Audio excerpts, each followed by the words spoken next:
The thoughts, opinions, and general overall shade thrown on High at 9 News are those of the individual speakers and not those of High at 9 News, its audience, or its advertisers. The statements made do not constitute medical, legal, or financial advice, and for advice tailored to your specific situation, please consult with a licensed professional. Welcome to the High at 9 News Hour, where you will hear from cannabis industry experts and professionals from around the country talk about important topics while shining light on global issues and discussing cannabis as it relates to politics, regulation and reform, data and technology, science, research and medicine, family and parenting, art, celebrities and entertainment, fitness, sports, mental health and wellness, and plant-based medicines and entheogenics. Together, we are building a stronger community, fighting the stigma and creating change. With your host, Jason Beck, joined by special industry expert correspondents from around the country, and daily antics brought to you by cannabis. Coming to you live every Monday through Friday at 9 a.m. Pacific time and high noon on the East Coast. And thank you all for getting high at 9 with us.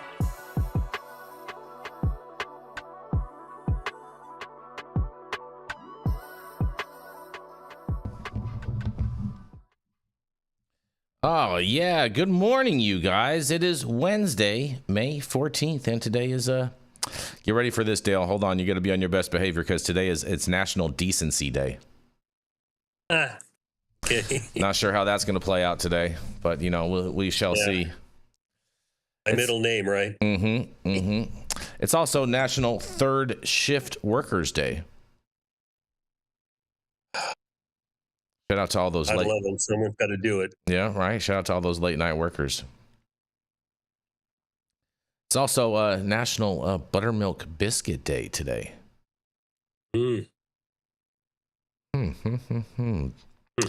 Buttermilk biscuits, interesting.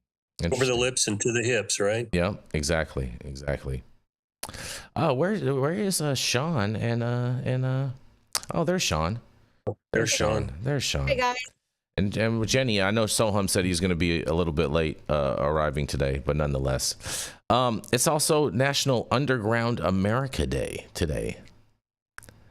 Shout out to the underground. Is that like the trap or what? Oh man, Dale, you're going to make me go and look this up real quick. Hold on. Yeah. Give me 1 second. I'm going to tell you exactly what this is. National Underground Day today, you guys. Let's see. Here we go. National Underground Day. Underground, like celebrating all of the cities that they're building underneath us for the apocalypse that none of us are invited to. Yeah, on May 14th, National Underground America Day recognizes the approximately 6,000 people who live in some form of underground architecture across North America. The observance also celebrates the lifestyle, architecture, and benefits of underground living, you guys. Well, that's a lot more positive, Jason. Yeah, subterranean living boasts energy conservation as one of its top advantages, and completely covered homes or earth-sheltered homes are covered on all sides with soil, while earth-bermed homes leave one side exposed, and both allow for more stable temperatures within the home and less exposure to the elements, they say. That's cool. There's stuff like that in Simi Valley, Jason, with like container houses. I don't think they're talking about container houses, but that's cute. That's all. Oh, no. Shout out to They're the underground hobbits. container houses, turd, so they would be. Heard of people using Shout out to the hobbits out there. Exactly, Dale. They deserve the day. What's that, Shaun? I'm happy for the hobbits in the Shire. Yes. We have some weird architecture out here in Austin, so I kind of get it. That we have a national holiday, though, it's weird. And I'm just like, I don't want to listen to the conspiracy theorists who are saying that they've built a whole network underground and none of us are invited when the nuclear war happens. So at least I'm not. But I do love, Jenny, the whole, they're definitely using underground containers to build bunkers for sure, for food and other things too. So it's definitely something worth thinking about. Don't forget to call 311 before you dig, friends. Oh boy. That's That's pretty funny. It's also National Dance Like a Chicken Day today, you guys. Oh, there you go. Jason, that one's for you. Like a chicken. And Where do they get this shit from? You know, it's America, bro. There's America, Dale. You know what I'm saying? I think their own party affiliation, right? I think if you do that at Chick-fil-A, you get a free burger. You definitely don't have good burgers at Chick-fil-A, but thank you. It's also National Receptionist Day today, you guys. So shout out to all the receptionists out there. And thank you all for joining us and getting high at 9 with us. It's also high noon on the East Coast. And please remember to like, share, and subscribe to us on all social media platforms. You can look up above and down below to see exactly where we live on the internet. And we are live every Monday through Friday on YouTube, Rumble, Twitch, X, Instagram, Facebook, Kick, as well as on our very own website at www.highat9news.com. So welcome to everyone joining us from any one of those platforms. And we are going to kick it off with Miss Jenny Beth Dills. She's the founder of Kind Cannabis, a business that can help you keep your business on track, whether that's BioTrack or MedTrack, along with Justice Served, a 501c3 that helps justice-impaired individuals get their life back on track from a life of the track. That's right, it is none other than Miss Jenny Beth Dills. All right, so here we go, Jason Beck, because President Donald Trump has appointed former Fox News host and Judge Jeannie Pirro as acting U.S. Attorney for D.C., replacing Ed Martin, who drew controversy after threatening a licensed medical marijuana dispensary with federal prosecution. Pirro, who once served on the board of CBD company Heavenly RX, has expressed support for the therapeutic potential of CBD, but remains skeptical of broader marijuana legalization. In contrast, Martin had warned D.C. dispensary Green Theory about violating federal law despite its compliance with local regulations. Pirro told Marijuana Moment in 2019 that she became interested in CBD after hearing about its benefits, saying she now sees value in alternatives to traditional pharmaceuticals. However, she's made clear in past statements that medical marijuana differs from legalizing recreational use. The appointment comes amid mixed messages from the Trump administration. While Trump signed the 2018 Farm Bill legalizing hemp, his administration continues to oppose D.C.'s cannabis reforms and has criticized marijuana decriminalization as failed policy. Recreational possession is legal in D.C., but retail sales remain blocked by a congressional rider, a restriction both Trump and Biden have supported in past budgets. That came from Marijuana Moment, who is traditionally very much left-leaning. So I'm going to go ahead and address a couple of the spins on that one.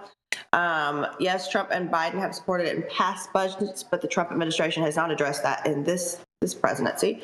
And yes, it is failed policy in D.C. So criticizing a policy is very different from criticizing the legalization of cannabis, period. Bad policy is bad policy. So I think we can look to Florida and see that bad policy doesn't pass even when people are in favor of cannabis. So I'll throw it back to you guys, but I think that this is a win for the people and the operators in the D.C. area. Well, you know, I happen to have some inside baseball on this one, Jenny Beth. Here we go. Oh yeah.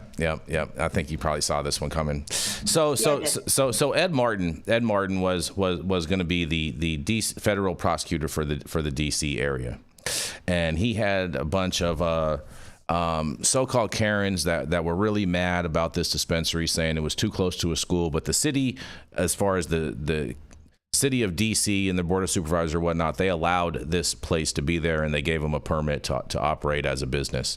And so then these Karens got all up in arms and and like, hey, what can we do? So they put a whole bunch of pressure on Ed Martin and his office to try to do something, even though he doesn't actually have the power to do anything in relation to.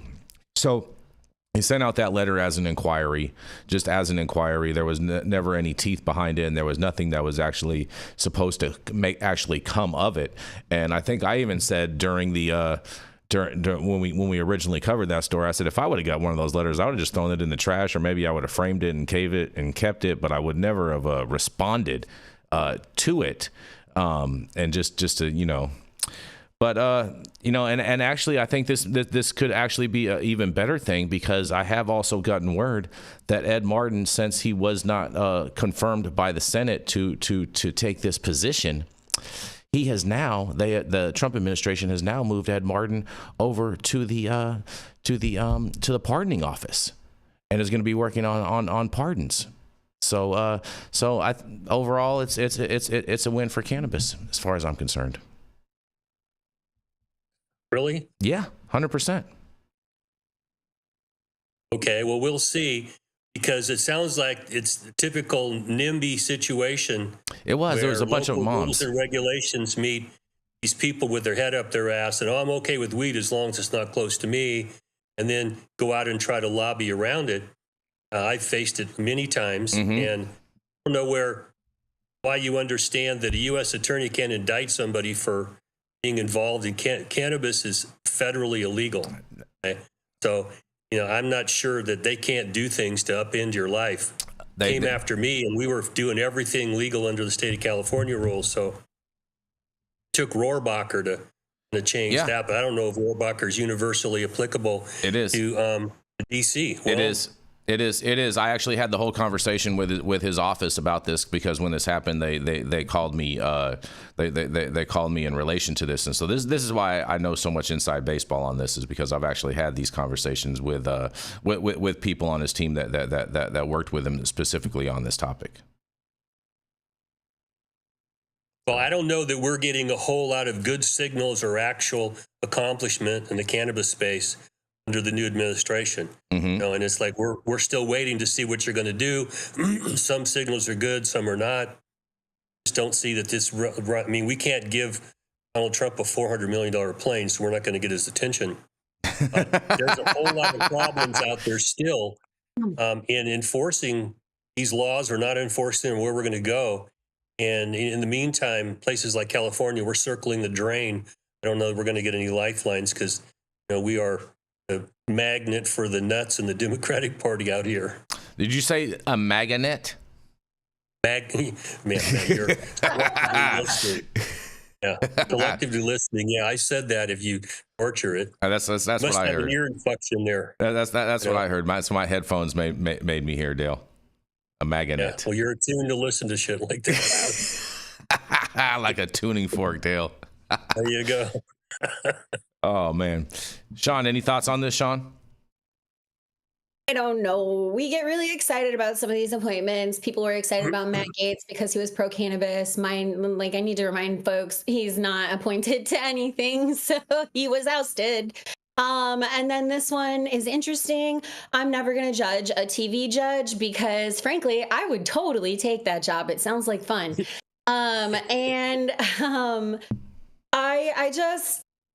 Let's hope it's good, but let's be mindful. I've worked with partners in CBD and hemp, and not all of the people who are in hemp want legal THC. They want to keep their pocketbooks fat. So while it's, maybe some things are positive indicators, there's some other things that are questionable indicators as far as the appointment goes.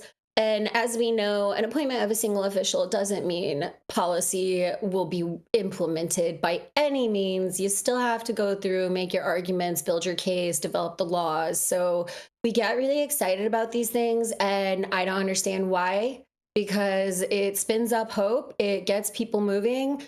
That's a good thing, unless it's all a false promise, and then you're just operating on fairy tales and bullshit.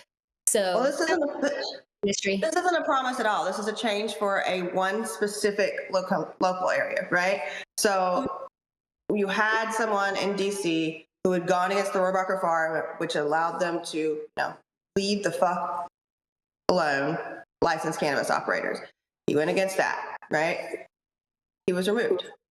I think that's a fucking win. It's not a policy change. It's not federal legalization. It's not anything to do with any of that. But what it is a good local change for DC.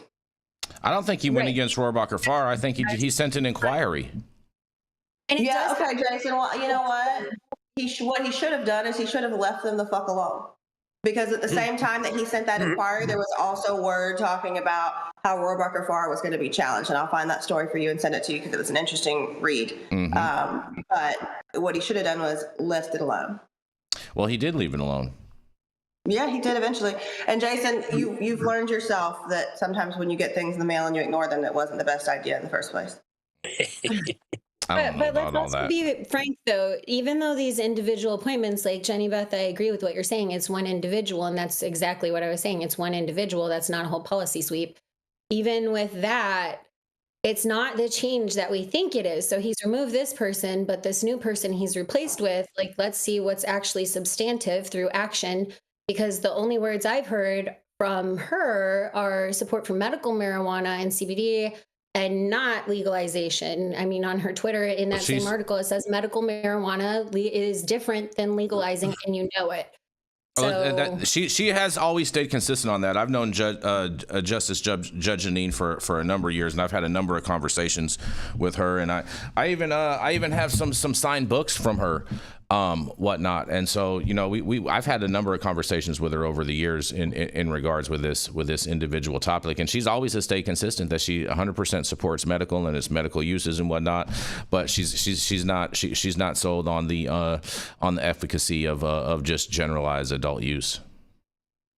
I think we need inaction from her. We need her to leave people the fuck alone is all we're asking her to do. We're not asking her to come in here and say, hey, you know what, I've changed my whole life.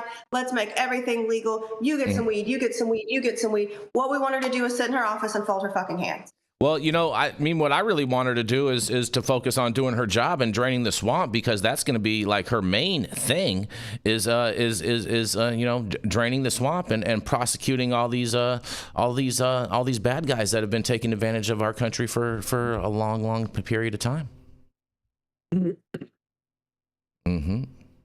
But I'm, you know, coming from a more red state where we're dealing with more conservative politicians and appointees that maybe they say they're draining the swamp, but when in practice you find that they're actually killing small businesses through overregulation, despite claiming wanting less regulation and interference, then something else is going on. Like, we have to, I think overall, just like the clickbait headlines and news that isn't news, I'm probably just tired because we're getting to the end of the ledge here in Texas, but I'm looking forward to a day where appointments and headlines have more substance than superficiality. And into the year 2025. It's a fantasy world. It's fantasy world, Shaun, because we live in the days of clickbaits and algorithms, and so, you know, those days are long gone. Wait, one at a time. What's that? I was just saying, I'm an 80s baby holding on to the hope from the 90s, but go ahead, Jenny.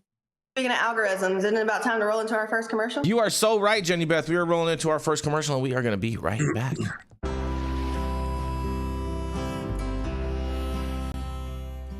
Oh man, your knees still bothering you, man? Yeah, I left one, you know. But I'll tell you what, I've been using this new CBD cream, and it works like a miracle. CBDs? I done heard about them CBDs. I was out there on them Twitters the other day, and I heard they get you high as a kite. Well, not this stuff. This stuff is tested. Every batch, all the way through, pharmaceutical grade, and in a GMP certified facility, so you know you're not going to have to worry about flying high. GMP certified? I might have to try some of this out. Where I'm even find this? You go directly to aimhighhemp.com and they will ship it to your door right away. Tested. It's not a name, it's a promise. I'll take it. And we are back, you guys. And where did Jenny go? Jenny ran away. Oh well. All right. Well, I'm gonna roll into my first story, because Dale, you are. Oh, there she is. She's look at that. She's back. Up next, you know, the one letter he doesn't ignore is whatever Trump writes on X. The highest Republican, the high at 9 head honcho, Jason Beck. Oh, you know, that's cute. That's cute, Jenny. But Trump doesn't post on X really. He posts on Truth. stands on truth, posts on truth, you know what I mean? So post up today, and here's one of my truths of the day for you, Jenny Beth. Because a federal suit filed against the Alabama Medical Cannabis commissioners, you guys, that's right. The fight over medical marijuana in Alabama continues to play out more than 4 years after Governor Kay Ivey signed a bill to legalize medical cannabis. The Alabama Medical Cannabis Commission has struggled to get off the ground due to ongoing legal disputes over the licensing process, and as of Tuesday, the fight is moving to a new venue. That's right, federal court, you guys. A federal lawsuit was filed in the U.S. District Court for the Middle District of Alabama, naming members of the AMCC as defendants. The suit was filed by Alabama Always, LLC, one of the applicants that sought an integrated license in the state's medical cannabis program. It alleges the AMCC's commissioners and its staff violated Alabama's Always constitutional rights under the First and 14th Amendments by retaliating against it for criticism of the commission for alleged violations of Alabama law. In a quote, they say, "Our company followed the rules. We met the qualifications, yet we were denied, and again and again. And when we pointed out that the commission violated the law," said Will Somerville, an attorney for Alabama Always, he says, "they retaliated against us for exercising our constitutional rights." Sounds like the Biden administration was behind this commission or whatnot.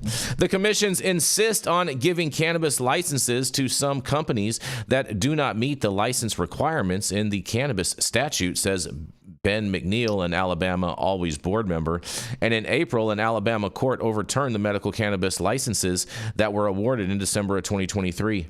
And WSFA 12 News has reached out to AMCC for reaction to the suit, but I guess they didn't receive any comment because the story just kind of ends there. Well, Dale, we got a whole nother case to follow, and Alabama is going to the Supreme Court out there. It's over these licenses. I can't wait to hear what you guys got to say about this. I'm reluctant to ever go to federal court over a cannabis missing match. Mm-hmm. It's against federal law, and it's not hard to imagine that judges would say, it doesn't matter. This is all illegal. Mm-hmm. Get out of here. Go someplace else. Mm-hmm. I don't know if it will happen. And, last I checked, Alabama's kind of a red state, so I don't know that Biden had much influence there. So, and I can tell you what I've seen in Republican areas of California, Mm-hmm. they're as bad as the Democrats in overtaxing and overregulating, Yep. or just saying, no, we won't fucking do it. No, we won't do it. Mm-hmm. So both sides have unclean hands in this issue. Mm-hmm. And I'll be interested to follow this and see what they do.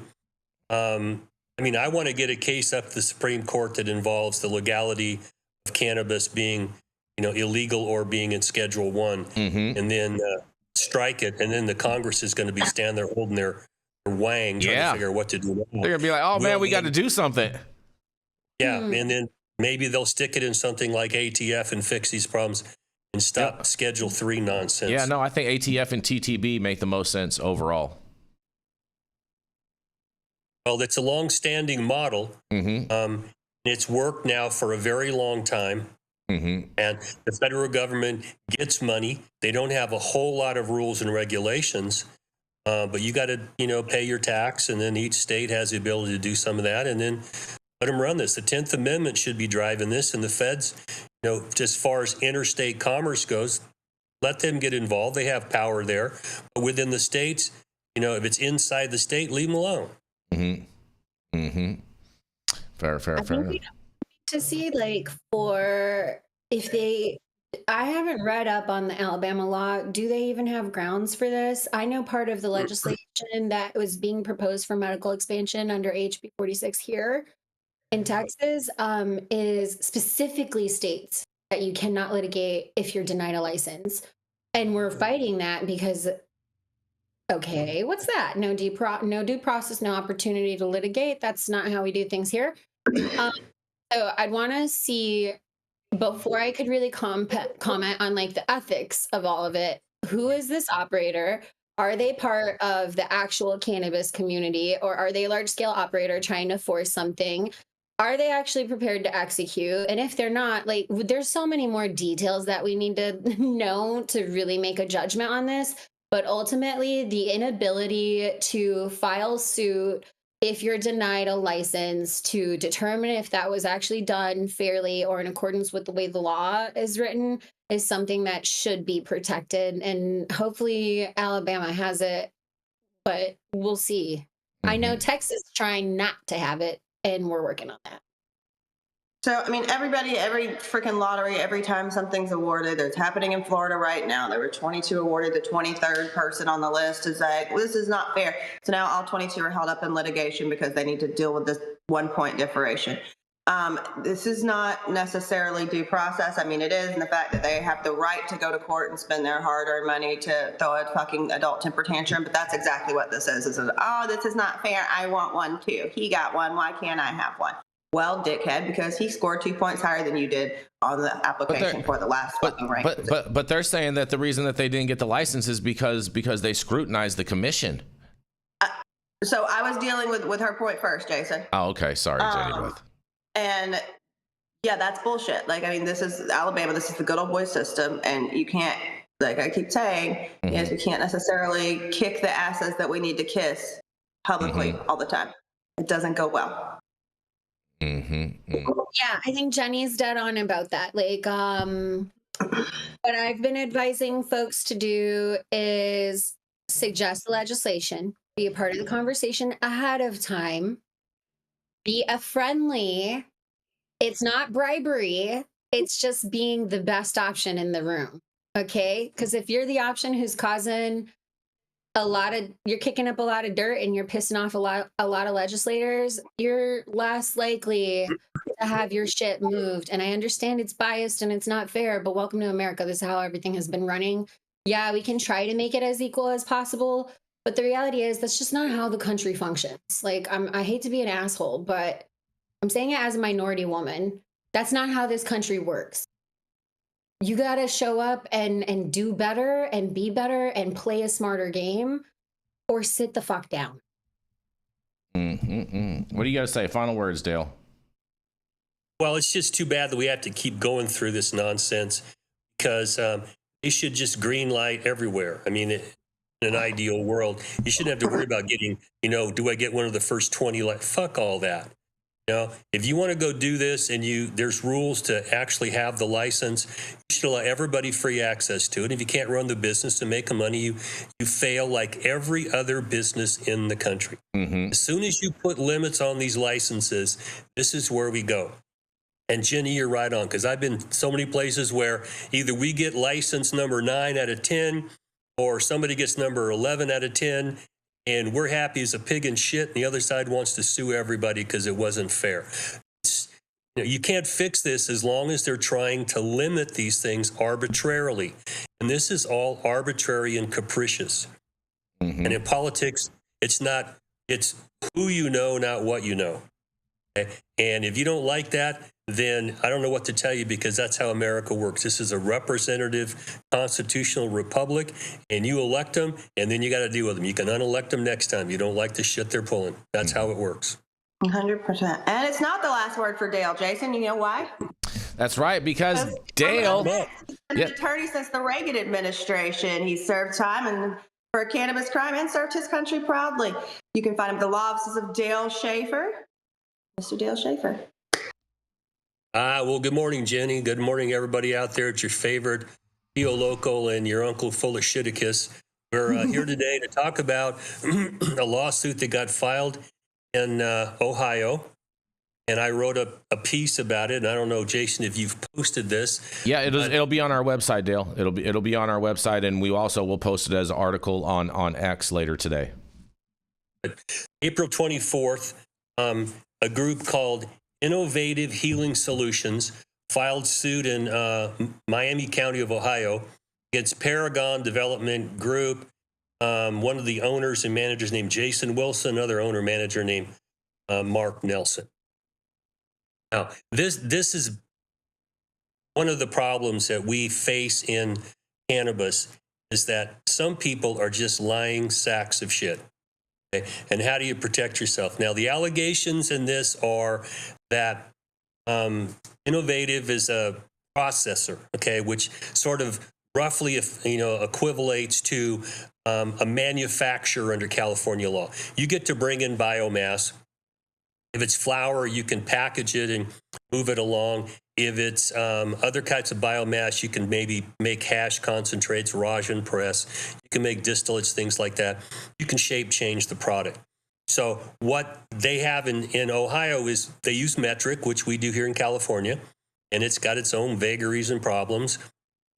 But what you're supposed to do is you're supposed to have your product tested and those test results entered into metric.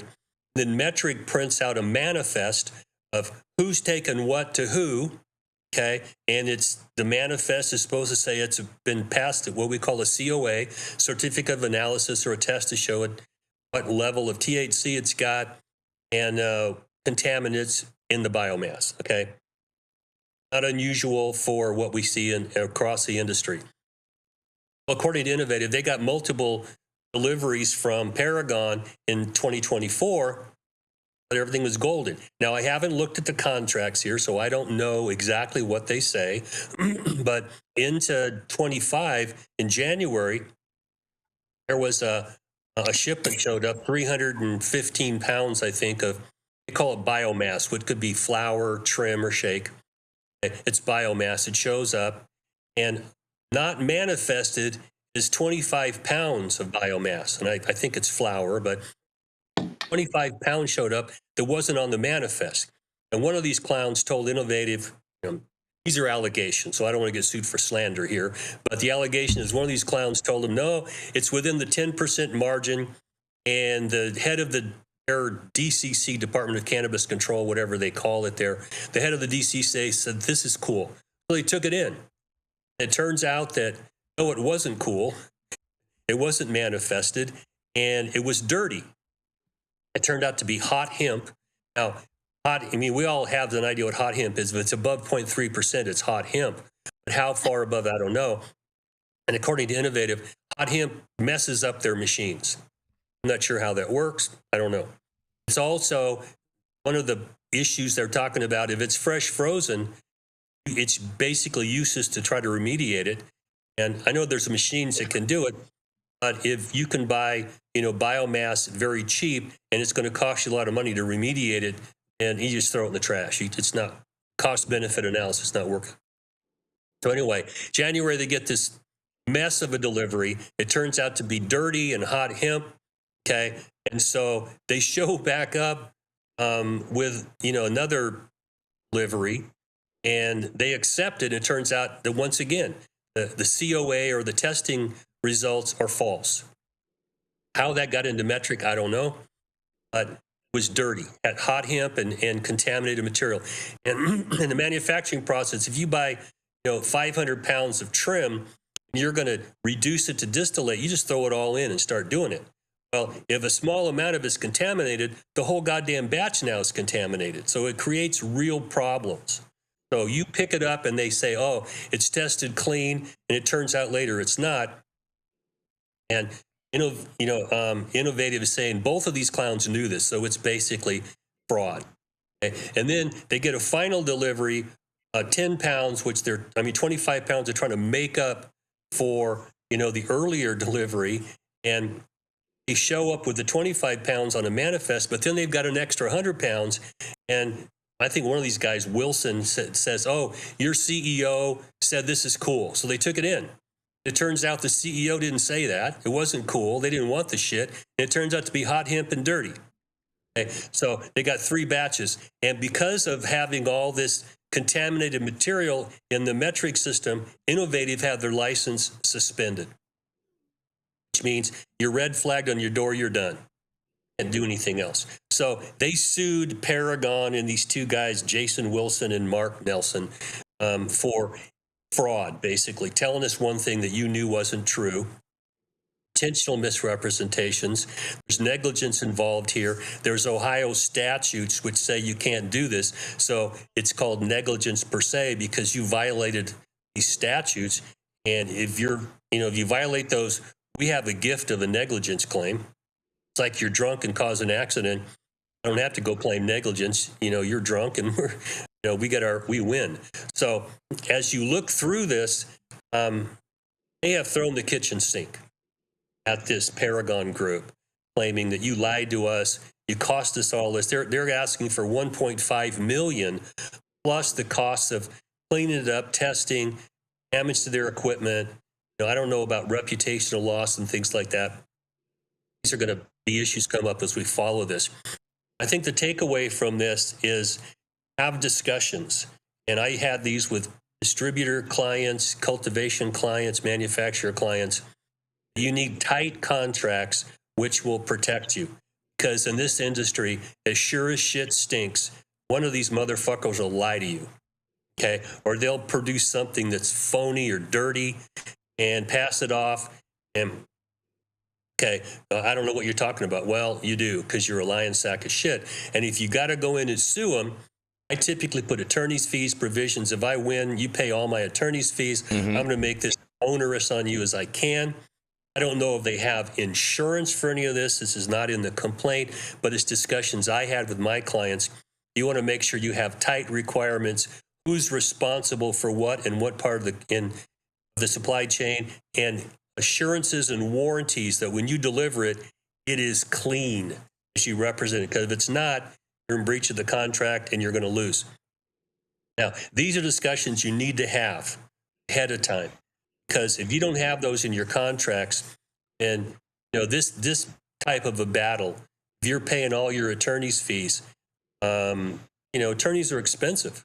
Our time and our experience is our bread and butter, so I expect people to pay me. I don't take cases like this on contingency. It's an hourly fee. So if you're not prepared to go in and have a 15-round heavyweight fight and pay for it, and you better protect yourself. Contracts.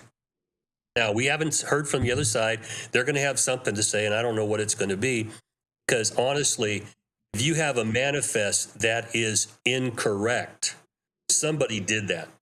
Okay. And if you're the cultivator and you're the first person that touches it and you deliver it and you got a phony, fraudulent manifest, explain it to me, Lucy, because these are the kind of people I like to kick the shit out of in court. You're a lying sack of shit. And if you actually did this stuff, then not only should you lose your ass, I think you should be kicked out of the industry. You don't need any more lying sacks of shit in the industry. I'm going to throw it back at you. What do you guys think about this lovely development here? Well, there's a few points on this one. One, so when you do a license transfer and you have unmanifested product on that transfer, that is now, once again, illegal transportation of a federally illicit substance. It just is. That's straight up what it is. Two, I've purchased a tremendous amount of biomass over the last 15 years for extraction facilities, for whatever else, right? Like, cool. Anytime anything has popped dirty, they knew it was going to be dirty. It didn't pop dirty in my facility and my extraction equipment, though, because I'm smart and I go do a sample, I do a homogenized sampling and do a micro extraction, because even if you just test the raw flower material, right, concentration means that you're concentrating everything that's within that flower sample. Also, here's how you fuck up the machines with dirty product. Now I have to go take my machines down, stop my entire fucking production, and clean the entirety of my extraction unit, whichever model I'm using. That is a pain in the ass, and that takes a tremendous amount of time. Also, I'm coagulating all of that THC and everything that's pulled out that should not have been in that product and that hot hemp in my mother liquor. So now I have to extremely clean that out too. So then I'll continue to pass it on to other batches, which are going to pop hot going forward.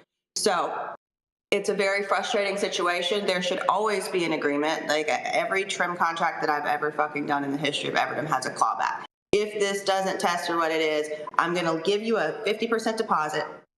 I'm going to come and I'm going to bag and I'm going to tag and I'm going to seal those fucking bags in your facility. I'm not going to pick them up, or I'm going to pick them up. I'm going to seal them in my facility. When those tests come back clean, you get the rest of your money. If those tests come back dirty, you give me my 50% back. You pay me for my testing costs and you come get your shit at your own cost. So that's how it should be. I think this is really frustrating, and I would have sued the shit out of them too. One thing that we're going to see, though, and I hope that they don't, is judges don't necessarily, especially in more red states, sometimes like to rule on cannabis cases, no matter how well they're filed or how much merit is behind them. So good luck to these guys. But also, if you need help with your sampling and testing SOPs, hit me up. I got a price for that. I love that. And then, what you said at the beginning, if it's hot, Usually people know. Sometimes when it comes to litigation, parties like to say folks lied. Most times everybody knew, but we're just building the strongest case. I want to, where's the truth in all of this, really? They really had no clue with as many people who are stuffing trap products, things that are falling off the back of a truck into legal markets. Really? Really? Come on. Of course, that naive, then you shouldn't. This is probably the wrong industry for you. Like, did you hear how much work Jenny had to put into all of that? That's a well thought out process and system. You need that. If you don't have that, you shouldn't be an operator. This is leveling up way too fast and with way too much regulation. And if you're not savvy, you don't need to do this. Like, find another space. Not everyone is going to be a cannabis billionaire. They're not. Get out of here. When do we get the Lamb? What's up, Sohum? Good morning. Breaking news. Good morning.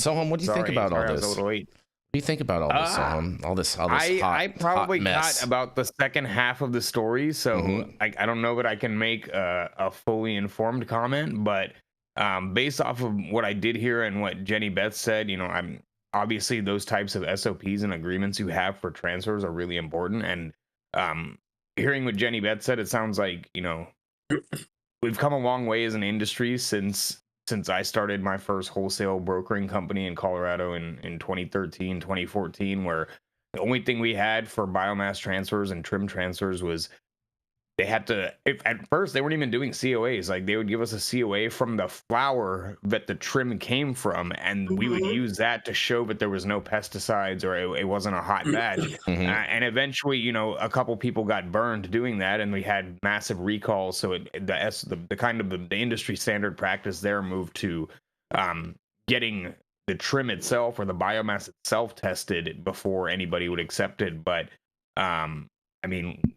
if you have questions, ask Jenny Beth about it. It sounds like those SOPs are a lot better now than they were back then. So I would say, yeah, you can't always trust the other person that you're engaging in a transaction with. There's always some type of counterparty risk there. So having your own SOPs and a tight process to make sure that you're not putting yourself in a position where you have to take down your production is the way to go.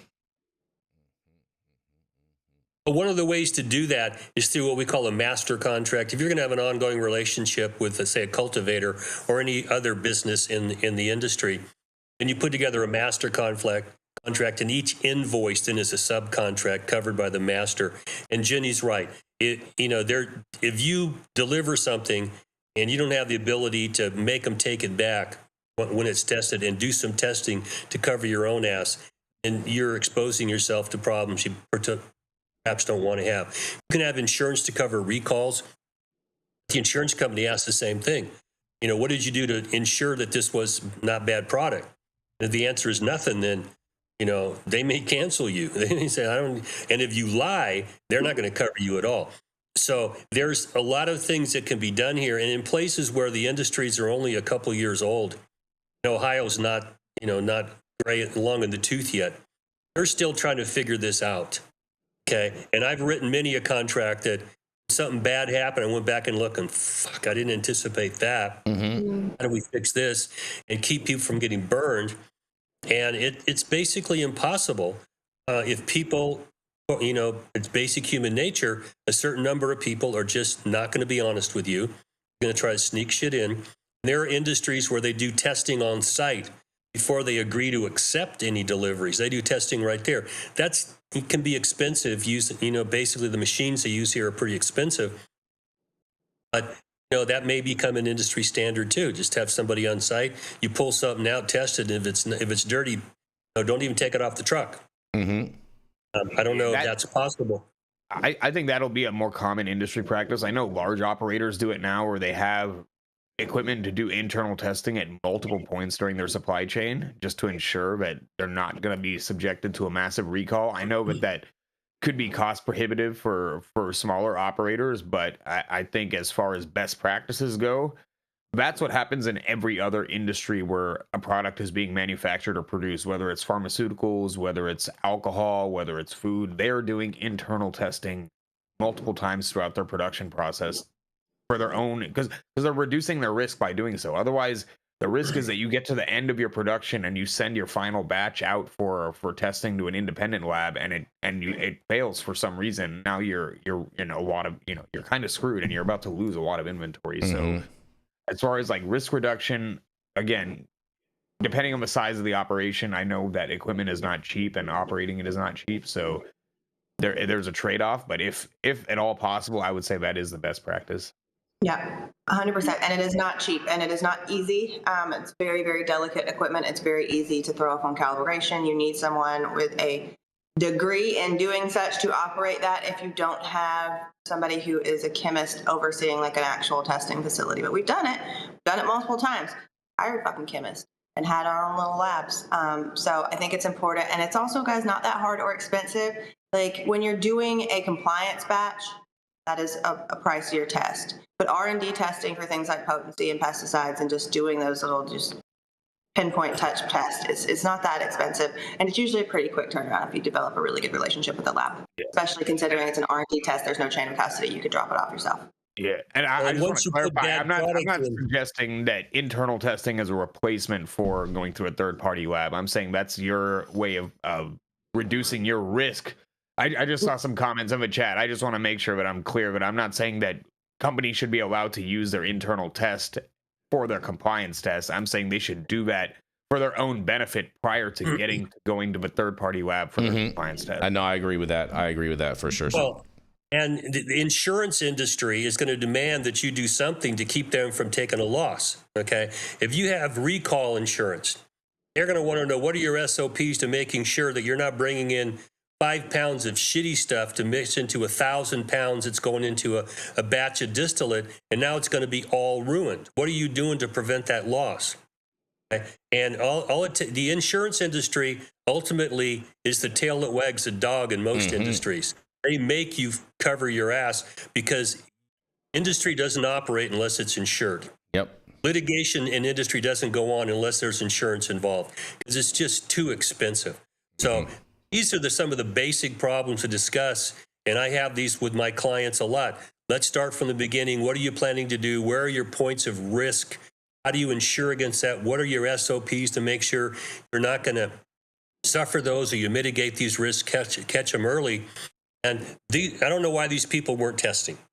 Why they were gullible enough to believe what somebody told them, but they did. I mean, that's the allegations, and we'll see what the other one has to say. But this is just an example of someone coming in and lying straight face to you, and their manifest just isn't compliant with the law, and you're gullible enough to accept it.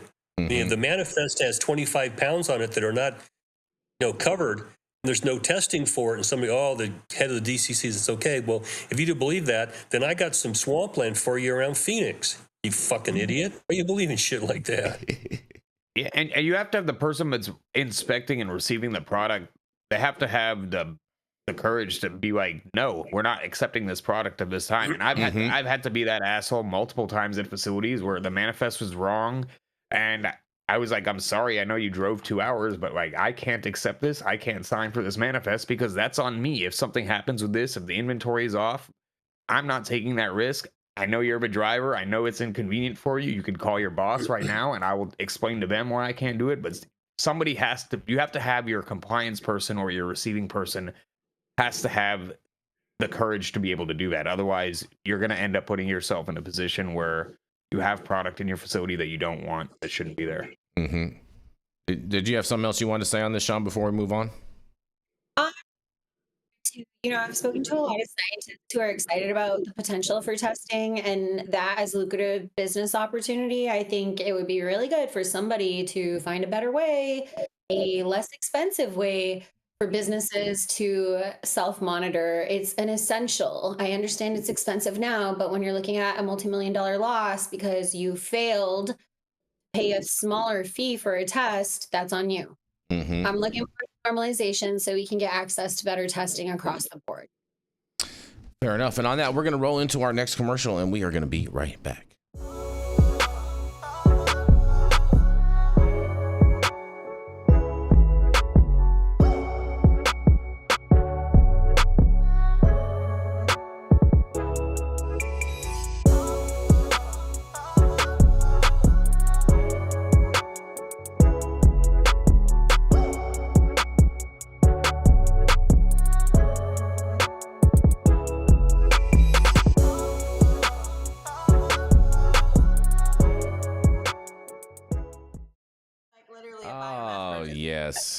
And stop whatever you're doing. Make sure you smash that like button. I know we'll appreciate it. You'll appreciate it. And YouTube will appreciate it. Also, make sure you subscribe to the channel if you're not subscribed already. And all of the articles that we cover on today's show, you can read directly on our website at www.high9news.com. And please make sure that you go into our bio and use the link to order yourself a case of Liberal Tears today. Fantastic energy beverage. Patriot Peach is the flavor. 150 milligrams of caffeine in every can. And no snowflakes were harmed in the making of this product. I just ordered the summertime strawberry salad when added steak on top here at Anna's. Make sure you do the same thing too next time you're in downtown Long Beach. Come on down and check out Anna's joint on the 400 block of Pine Street. They have amazing selection of beers, foods, and when you come down here to Anna's, you can even challenge me to a game of shuffleboard if you want to lose. Did you get that? So, next time you're in downtown Long Beach on Pine Avenue, make sure you stop by Anna's Joint on the 400 block. Not only do they have Anna's Joint, this restaurant and bar, but they also have the amazing deli next door, and then next door to that, they have a very exotic flower shop. You may want to stop by and say hi.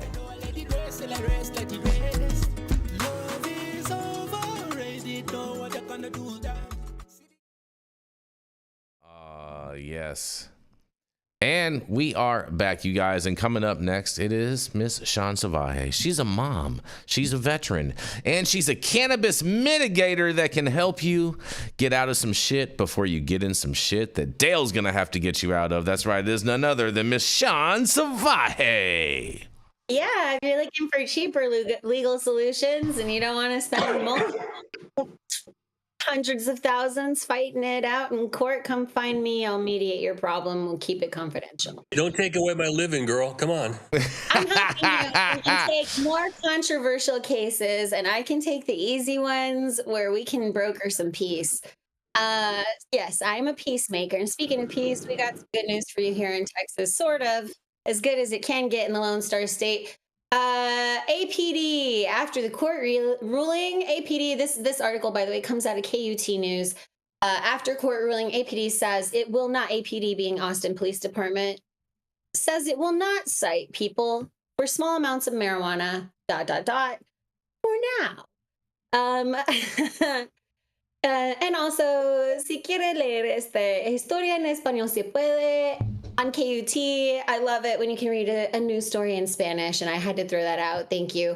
When an appeals court struck down Austin's marijuana decriminalization ordinance last month, confusion and disappointment flooded social media. So am I a criminal now? Reddit user commented, I'm kind of confused about what this accomplishes, another user wrote, and I brought the story here to you. And we asked, what the fuck does any of this mean? Especially as we're in the middle of our legislative session and discussing legalization or an all-out ban. In the immediate future, so what happened a month late April is the court ruling came down and said that the way that cities were passing decriminalization measures and not enforcing, not having the police departments enforce, was against the rule of law in the state of Texas. That meant cities like Austin, who have been decriminalized for years at this stage, had to go back and now enforce.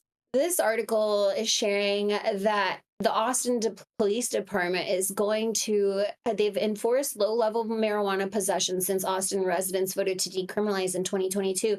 And frankly, they stopped enforcing penalty unless they really wanted to well before that. And for now, they're going to continue not to hold or arrest people from marijuana possession. So for now, they'll continue to police as they were before, but that's still to be determined in the Lone Star State. This is in part because the appeals court ruling doesn't change APD's ability to decide what crimes should be prioritized. And many of these decriminalization efforts were passed not just as a social effort, but really as a conversation about, are we going to fund enforcement? The two things go together. So In other words, APD is allowed to prioritize higher level crimes over small amounts of marijuana possession with the new court ruling, but the city can't have an ordinance saying it won't cite or arrest residents for marijuana possession. So right now, it's really a matter of, are they going to fund and enforce the laws that they're writing or not? And the question really for consumers and business owners is, how much do you have to lose? And are you willing to play Russian roulette? When we're talking about a council member, Chito Vela, said that APD doesn't have the staffing or the resources to pursue low-level marijuana cases, which is true. We would really love our police to be used on other things besides, terrorizing citizens for smoking a joint and ruining their lives. And they say that, Vela says, there's a quote in the story, when you're talking about the possession of small amounts of marijuana, it may be the most common criminal offense in Austin, Texas, and virtually every city in the country. How many of us are smoking weed? Come on, let's be real about this. More than are consuming alcohol these days, and we're still having this conversation. It's mind-blowing. Hemp and marijuana are both derived, obviously, we know, from the cannabis sativa plant, and they're indistinguishable from another. And a lot of people are leaning on that for protection, not legally, but at least from assumption of criminal activity. With this, choosing whether or not, leaving the choice of enforcement to individual officers or individual police chiefs it's uncomfortable at best. I mean, we're writing laws, and I understand that we want to have them enforced and then it fulfilled by our police departments, but we're also overburdening these police departments, creating a lot of stress. And the whole outcome of it all is this prison industrial system that has only harmed the citizens of this country and continues to do that. We've got to find another way. But for now, Austinites can rest a little bit easier, depending on how comfortable you feel with the idea that you may not be prosecuted. But that's the big word. The word is you may not be. And that's really the question, because if your civil liberties are hinge on the mood of a police officer and law enforcement on any particular day, then we don't have a democracy, and we don't have a free country, and you're not actually free. You're subject. So we'll see. This one hits hard. It hits at home. I'm glad that they're not going to enforce for now, but I see the writing on the wall. The way that the legislature is going, the way that they're writing things, once they make these rules, they're setting up the courts and the judicial system. So that way they'll have the rules that claim to protect you, but if they want to make an example of you, by God, the state of Texas will still be able to bend you over backwards. Whether you're an individual citizen who just is in the wrong place and you happen to have the wrong skin tone, or you're a large multi-state operator who they just don't like. We'll see. I don't really have a lot of personal commentary on this. As you can see, it's kind of defeating. There's been a lot of positive progress as far as the bills that are going through the legislature right now, and that SB3 ban bill has turned completely into a legalization effort, but let's see if that even survives. With them, if they kill SB3 and they expand medical, but they pull back all of this law enforcement stuff, basically what it means is you could be safe for the next 2 years, but when they come down with the hammer, then this is what I tell people. If you want to play in the game of THCA as a business owner and you want to be a cowboy, you have to be so ready to pay the price for that. And you better get your shit all squared away and keep it all together, because if you get pinched, whoever they make the example of, they're not going to be kind to them because they want the fuckery to stop. Even though constitutionally and legally, I believe we should all be allowed to grow a plant, they've made the set of rules that they have. And when you don't follow the laws that they've made, they tend to have a little bit of a backlash in this country. So I'm going to toss it to y'all because I just can't with Texas right now. Yes, it sounds like a good thing, but we have to be really mindful about the history of police enforcement and what we're actually seeing happening in the streets right now. We're talking about enforcement of cannabis, and people are being arrested and detained for simply existing at this stage. So yay, thanks APD, but also, okay, Texas, I wish I could be more optimistic and positive. I'm just having I haven't had enough edibles today. So I'm gonna toss it back to y'all and get your take. I have a very different perspective on this. I think I'm a little bit more optimistic, and I think the for now part of that was more to appease the state and the attorney general. Austin police has not issued citations for simple possession for a very long time. It very, very much predates the actual city ordinance that voters approved to decriminalize possession or make it the lowest law enforcement priority. I've run into APD officers at various events, at Austin FC matches and elsewhere.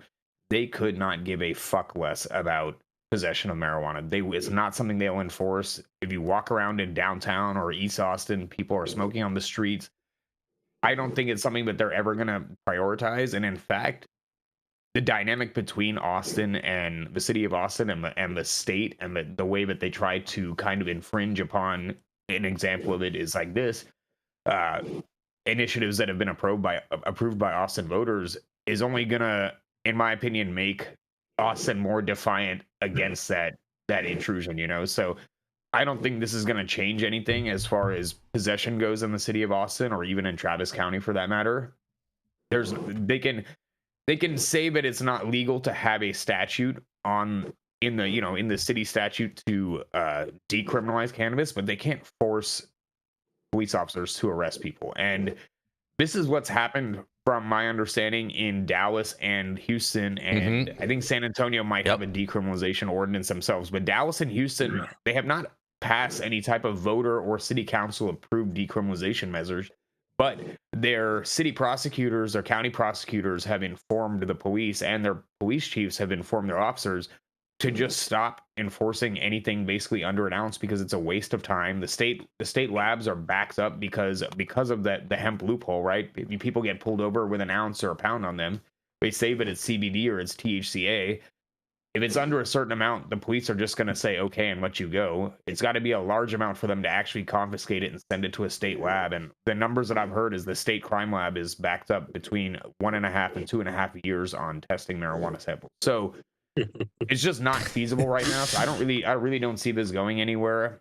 My hope is that by the time any of this comes to a head in state court or federal court or wherever it may go, that we have gotten rid of Governor Hot Wheels and Lieutenant Governor Dan Patrick. So we can get some actual movement. That's rude. Why is it rude? Governor Hot Wheels. He has a wheelchair. That's rude. It's a nickname folks use for him here for sure. I'm not gonna own it or not. I have no comment. But I'm not saying there's anything wrong with being disabled, but he is on wheels. Just a fact. We used to have a drug dealer that would sell us weed that had a wheelchair, and we called him Weed on Wheels. Everybody's just so sensitive. Come on. I know. Don't be such a snowflake, Jason. Damn. You know, just calling things out what Jason, they are. As you'll remember from California, we had a pissing match between Terrence Hallinan, the DA of San Francisco, and Dan Lundgren, who was this, I'm going to lock all you crazy fucking hippies up. Guess what? They couldn't stop it because prohibitionary laws can't be enforced unless you get buy-in from almost everybody. And there's so many people smoking weed, can't enforce these laws. Exactly. And so what you end up is selective enforcement, which we've always seen. Black and brown people tend to get targeted more than old white dudes like me, okay, which is not fair. And you lose respect for the law. Because if someone's getting pinched for smoking a joint on the street, hurting nobody, okay, you watch that and somebody across the street's drunker than Hogan's goat and no one gives two shit. It's like, I don't. What the cops should be doing is going after people who are committing real crime. And weed's not real crime. I was going to touch on that. Stealing, beating people up, shooting them, raping women, molesting kids. Find a tree, give me a rope, and we'll fix the fucking problem now. Yep. The rest of this is nonsense, and the people have all the power. If the cops aren't going to enforce, if you go home and your wife's telling you, what the fuck are you doing pinching my cousin for a joint on the street, okay? The cops are going to stop. Cops are human beings too. Yep. They may not be allowed to smoke weed, but they understand, if I pinch somebody and it's going nowhere, why am I wasting my time? Exactly. DA doesn't have to prosecute. And let's be real, half of them do drugs when they go home. Easy there. That's just a brush Xanax statement. bars and drinking like fish. That's what cops do. So yes and no.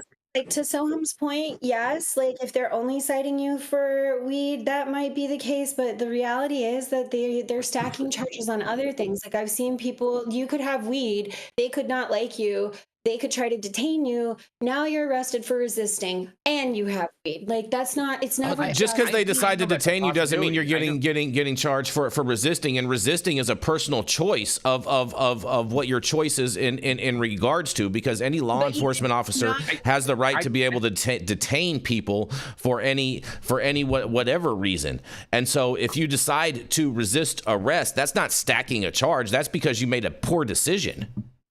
Guys, I'm talking about innocent people. I've seen cases where people have been brutalized. I've been beat up. I've been beat up plenty of times when I've been innocent by the police. Okay, plenty of times. I can think of at least 3 instances where I've had the shit kicked out of me by police for whatever reason. But I'm never gonna sit here and say what any of that, because the law enforcement has a tough ass job. Okay, it is not an easy job to be a law enforcement officer at all whatsoever. And so when people make poor decisions, then that's just kind of what happens. Okay, and there are tons of unfortunate incidences that happen, and that's just kind of how the world is, and people just need to get over it sometimes and just kind of move on.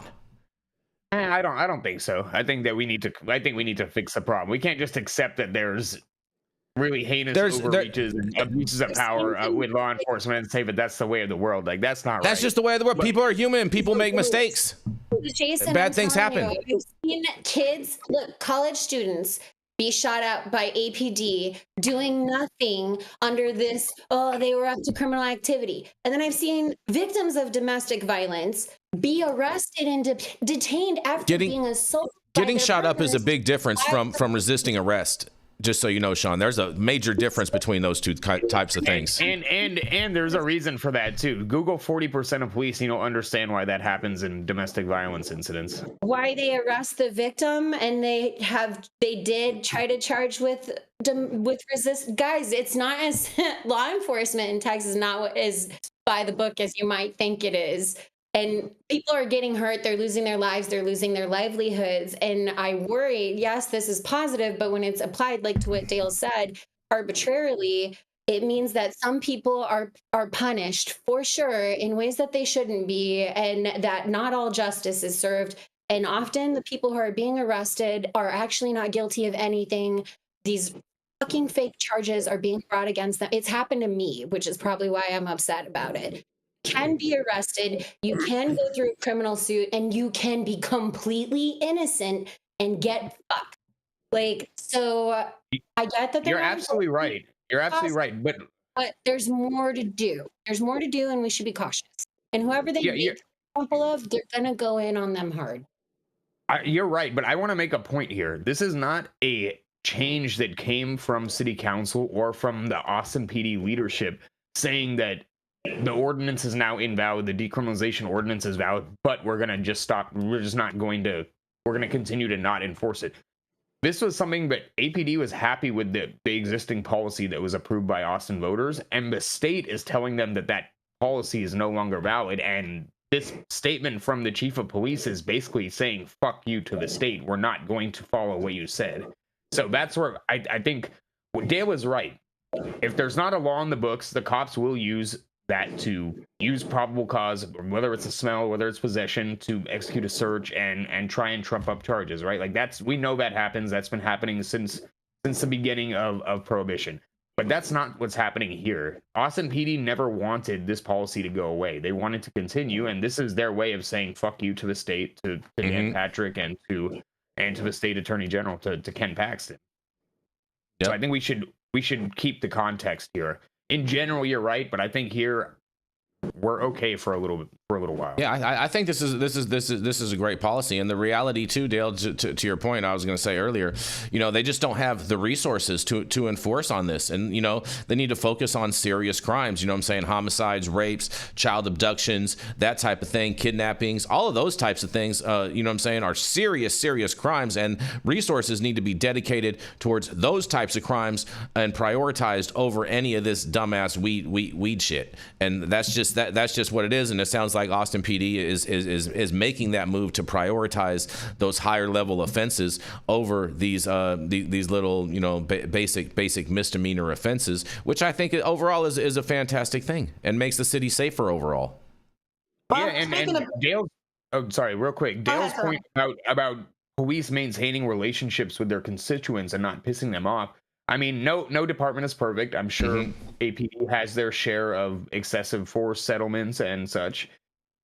But from everything I've seen with them, they actually have a relatively good relationship with the people that they police, at least in most of the cities. I'm sure, again, that's not true everywhere. There's exceptions to that rule. But having lived in Denver, where DPD pays out an egregious amount of wrongful death and excessive force lawsuits, having lived in LA, where LA County Sheriff and Los Angeles Police Department are two of the most corrupt departments in the country, I think, Austin PD is on the better side of law enforcement. Fair enough. And on that, we're going to roll.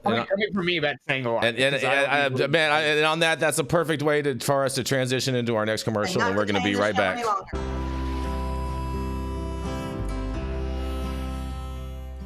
Oh man, your knees still bothering you, man? Yeah, I left one, But I'll tell you what, I've been using this new CBD cream, and it works like a miracle. CBDs? I done heard about them CBDs. I was out there on them Twitters the other day, and I heard they get you high as a kite. Well, not this stuff. This stuff is tested.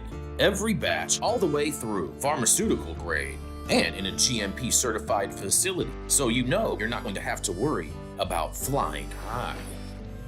GMP certified? I might have to try some of this out.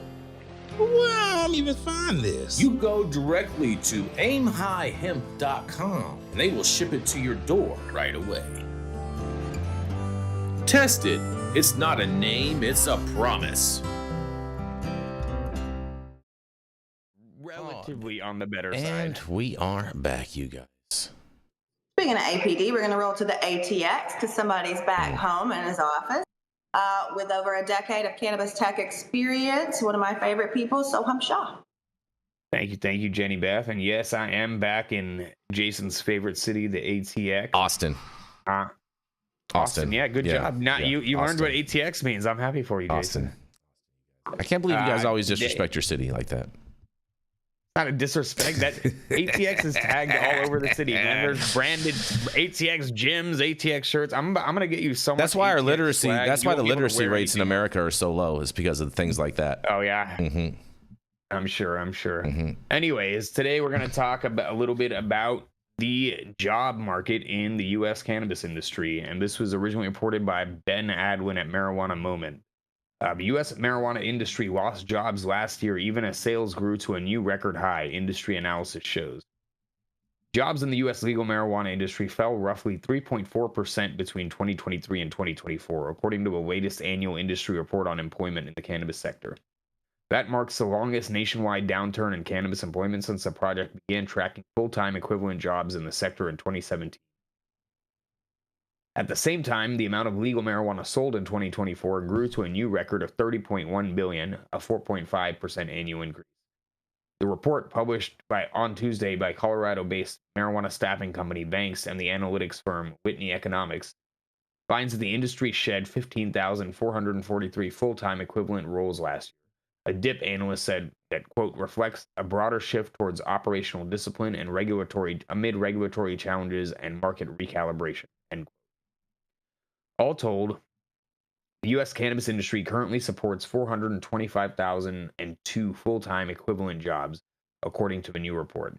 Job gains were seen mostly in emerging markets such as New York, which grew its cannabis workforce 209% last year, and Mississippi, which more than doubled its employment numbers from 2023.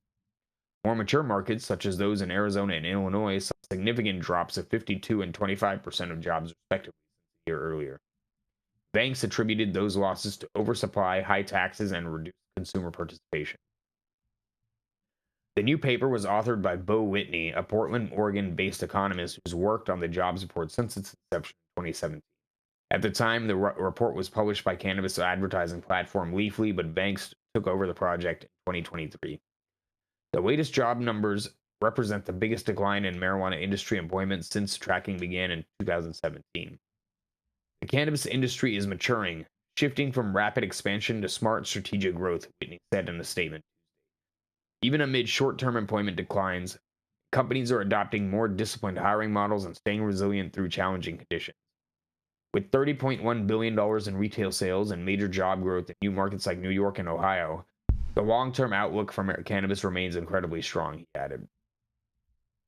You can go to the website to read the full article and to get a link to Banks. And if you want to read the report in its entirety, it might cost some money, but I believe they put out a preview of it for free at least.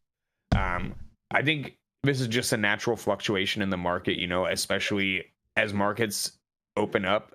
A lot of these operators, especially the well-capitalized, larger MSO type operators, tend to overstaff themselves and expand too quickly. So we see it over and over again where they grow too fast with investor money and then they downsize and lay off a ton of people and then they recalibrate. And I'm sure in the next year they'll be raising another round of capital and hiring again and moving back into a bloated workforce. But I don't think that 3% decrease really means that much. We still have new states coming online. We have sales are growing, so I think it's interesting to watch what happens. I hope that it is really just a reflection of operators being more diligent about their hiring practices.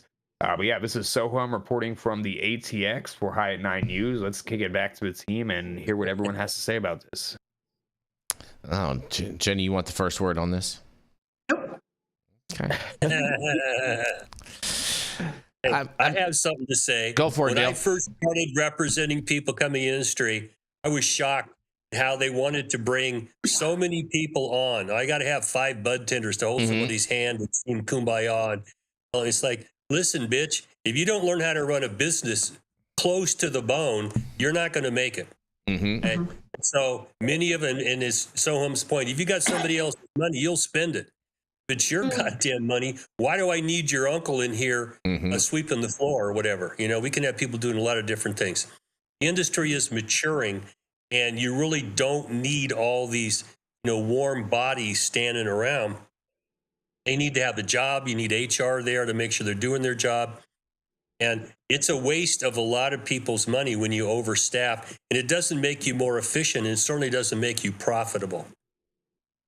Dale, we need to get back. Oh, sorry. Go ahead, Jason. No, please go ahead, Sohum. I was gonna say we need to get back to our roots, where you build your business based off of profit, right? And buy an ounce, you flip an ounce, you buy 2 ounces, you flip that, you turn it into a quarter pound, and eventually you grow your business. You don't start your business by going to somebody's rich uncle and borrowing $20,000 so you could buy a bunch of packs. You got to start small and grow it organically. Yeah, I totally agree with you. You pay for your girlfriend to get a new car and a couple of freak offs. I mean, some of the shit these people did was just incredible. That's like, you're just a thief. You're not trying to make this work. Somebody stuck money in your hand. You're going to put as much as you can in your own pocket, and you don't really care. So the clients of mine that are most successful were very close to the bone, like you said, Sohum. But like back in the day, I could pick up a kilo for 100, split it, and sell each pound for 100. And we're off and running. Okay, that's how you do this. That's an entrepreneur. money coming in. You're not going to get money unless, legitimate money, unless you can sit down and do a business plan with them and explain, why do we need, what's the overhead? Why do you have so many people here? Why are you spending money on this? They're not going to give it to you. You're right. Some knucklehead with millions of dollars that didn't know what to do. His cousin says, hey, I want you to throw some at this weed shop and we'll make a lot of money, and it's gone. And that is a stupid way to run a business in the first place. But we don't have a lot of options in this industry because they set you up for stupid choices from the gate. If you only got so many dispensaries in the lottery, what are you going to do to win the lottery? Okay, you overcommit and overspend. It's not set up to be a viable industry from the gate. That's just not where it is. We got a long ways to go for this to really be a viable, productive, profitable industry. And oftentimes the person that can write that business plan that an investor is going to like and invest in is not the same person that actually knows how to organically grow a cannabis business. And the guy that has done it in the trap and knows how to build a cannabis business probably isn't always, maybe not always, but there is not usually the person that is going to write a really nice business plan, but an investor is going to throw money at. So there's a little bit of disconnect there as well, I think. I think also we're seeing it's not always millionaires hiring a bunch of unnecessary people. Sometimes it's mom and pops hiring consultants and other people. Now, I would have to dive into your article specifically, Sohum, but I'm guessing this is overall cannabis jobs. Yeah? Yeah, this is nationally. So it's not just your plant touching or your bud tenders or your people in manufacturing processing. You're also talking about a bunch of ancillary service providers who you might have had on staff or had, were doing cannabis jobs of their own volition. A lot of them have transitioned out because they couldn't stick it out in the murkiness of this market nationwide, or they realize they don't have the chops for it. This is one of my favorite analogies for cannabis operators is from the Air Force, and we like to call this strategic agility, friends. Your big heavy aircraft, your C-130s, the heavies that do the big transport, they're huge, they're big, they're very hard to turn sharply. You're in this industry right now and you're in the beginning. These are early stages of a whole development of a full industry in the United States and globally. So you're at the very root stage. You have to practice strategic agility. That means you're not using heavy operators, you're using lighter aircraft, fighters, like smaller, tighter turn, faster maneuverability. So when you have these overinflated teams because you think you've hired a bunch of consultants and experts and they're going to build your business, you're wrong. They're only invested as far as you give them a check and as far as they can get away with the level of work that they're getting. If you want strategic agility, you're going to have to hire folks and then you're going to have to trim the fat. And you do that by seeing who's actually producing results. I think it's a good thing. I think a little trim of the fat is always a good thing. 3% is not a massive loss. It's not like this major job layoff because businesses are shutting down. It's a sign that we're getting smarter, doing better, and being more strategic. And I think it's a good thing. And if you were a consultant and you didn't survive this last 5-year wave, that's okay. That's okay. Don't beat yourself up. If you did, keep pressing, but don't be stupid. This is a real industry. So get real about your business. Yeah, to that point, I wonder how much of his job loss is attributable to consultants that got left hanging with large invoices with their dick in their hand and basically That just fucking like, part. fuck this, I'm out. That fucking part back there. I mean, yeah, if you've been consulting for any period of time, you've been there. You've been there multiple times. Oh, yeah. Pay your fucking bills. Listen, so low and slow is how you have to grow in this industry. There are a lot of erroneous hiring, but there's also been, this is attributed to the fact that there's been a lot of companies that have shut the fuck down because they couldn't succeed. There's been a lot of licenses surrendered, like look at California, look at other states. A lot of people just aren't in fucking business anymore. And to the consultant point, a lot of people have me on as a consultant because I'm cheaper to pay me a small overhead for the month and I'll manage whatever for you than it is to have someone in-house doing that when you maybe don't have that much operational stuff to cover right now, right? You aren't doing enough products, you're not doing enough transfers, you're not, tracking enough product to justify having someone on a full-time salary sitting in there. But I mean, at the end of the day, the industry, there are a lot of people transitioning out because there's not the money they thought that the greenwash was going to provide them, and that's just what it is. Yeah, I mean thank you. It's a real industry. You have to really build it. The money isn't just there. You have to build it. Like, thank you. I don't understand why are they smoking too much weed and they don't understand that? Like, if you were in the trap, you knew you still had to hustle to make the money. It didn't just fall into your lap. Well, I mean, we could spend hours talking about the issues with taxation and regulation and all of that contributes to that as well. So I don't know if we want to open up that can of worms right now. Not today. Ain't got the time. Yes. Well, speaking of time, I'm going to roll into my last story, but I do think that the industry overall, they're just trimming up the fat. They're running out of all the capital that was infused in the cannabis industry, and people are just making smarter decisions, and that's the reason why we're seeing these types of results. You know what I mean? And so the reality of it. But we're going to roll over across the pond, you guys, for the final story of the day, because 2 men jailed for roles in a nightclub cannabis farm, you guys. That's right. 2 men have been jailed after a sophisticated 777,000 pounds cannabis, and that's in the economical numbers, not in like pounds as in 454 or 448. They are saying pounds because this is London currency. Cannabis farm was discovered in a former nightclub in an Adenshire town, you guys. That's right. The production operation was found in the former Deha Vu venue in Peterhead in September last year. Albanian nationals Eraldo Saraselli and Ronaldo Abizi, both 26, admitted to their involvement at Peterhead Sheriff Court. Saraselli was jailed for a total of 4 years and Abazi for 3.5 years. And Fiscal Deputy Rudolph McAllister prosecuted for the Crown and said the premises in question was a vacant nightclub that had previously been a cinema. He said police received intelligence that a cannabis cultivation was inside, and officers forced entry through a fire door and found 2 levels were being used for, in quotes, sophisticated 2-level setup with lighting, ventilation, and electricity supply. The former nightclub dance floor and the former cinema section of the building had been turned over to the cultivation of plants, and Abazi was found inside while Sarasali was detained while trying to escape through a window.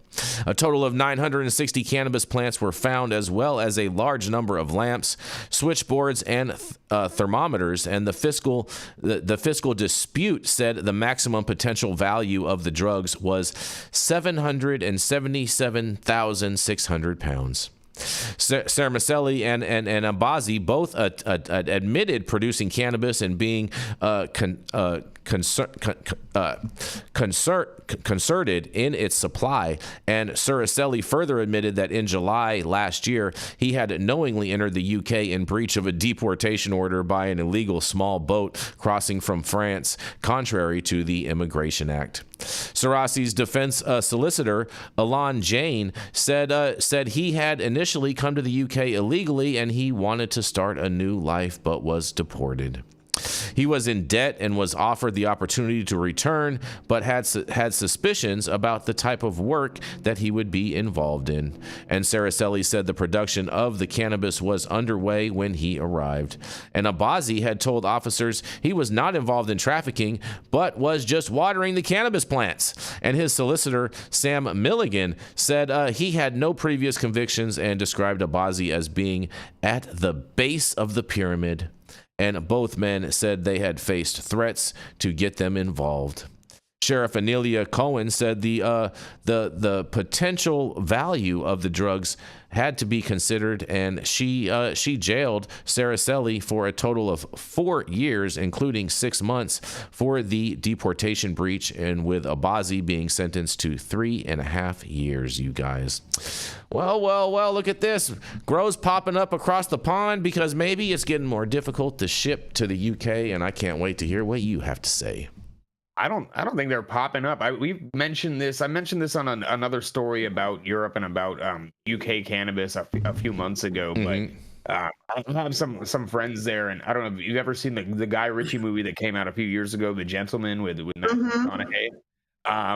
I have been told by multiple people that of course is a Hollywood dramatization, but it's not too far off of how like large scale cultivation happens in the UK. So it's interesting to hear, you know, whether it's the underground storage unit, fake storage unit they had in the movie, or an abandoned nightclub. That stuff is real, but it seems like UK is moving in the right direction. Hopefully they stop doing this dumbass shit and just start issuing licenses and let people consume cannabis as they already do. My cousin lives in London. He said you can't walk 10 feet without smelling weed there. Yeah,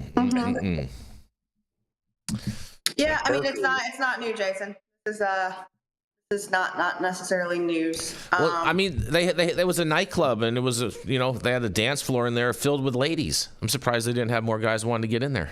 It was an abandoned nightclub. Just a saying. lot of floors with an overhead that can't be scanned. It sounds pretty smart. Except, like, I feel they only got 3 and 4 years. They're the base guys. If this guy's watering the plants, he's not the one who made the million, which is what 777 pounds, British pounds, is in American dollars. I kind of feel a little bad if they were maybe coerced into it. Papers, but at the same time, we have agency.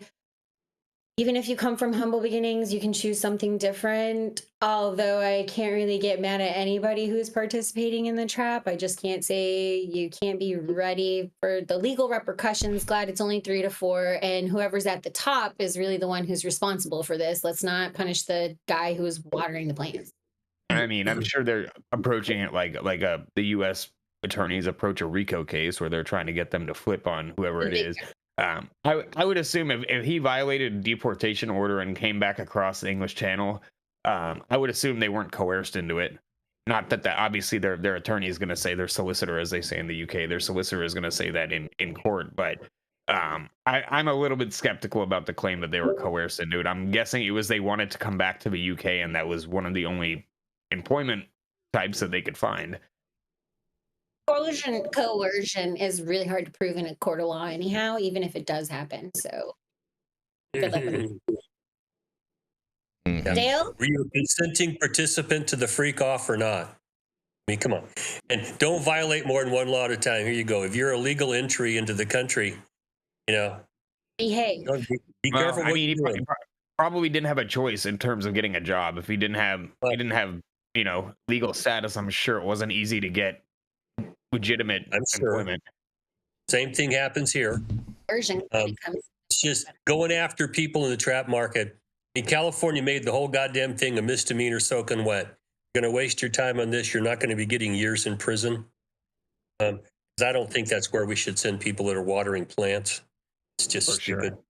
Also, I think we missed the most important part of this story. Somebody snitched on them. They said the police got a tip. Who was the fucking snitch? They already have an informant, so these low-level guys got rolled, and they're gonna just keep building for the big guy.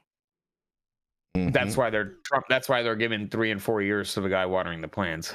They want him to flip. Of course, they'll cut him a deal if he turns state's evidence. That's how it works. Yeah, exactly. Well, on that, thank you all for joining us and getting high at 9 with us every Monday through Friday at 9 a.m. Pacific and high noon on the East Coast. And big shout out to our audience and supporters for tuning in daily and listening to the insanity that is the developing cannabis industry. Huge thank you to Aim High Hemp Distribution, Tested, and Catalyst for helping us keep the lights on over here. And thank you to our correspondents for being absolutely amazing. Thank you to Cannabis Sativa L for giving us a reason to do this every day. And thank you to Cloud Media Partners, Anthony out there in the metaverse. And thank you all for tuning in and getting high at 9 with us. We are America's #1 daily cannabis news show. And we're off, you guys. Thank you, guys.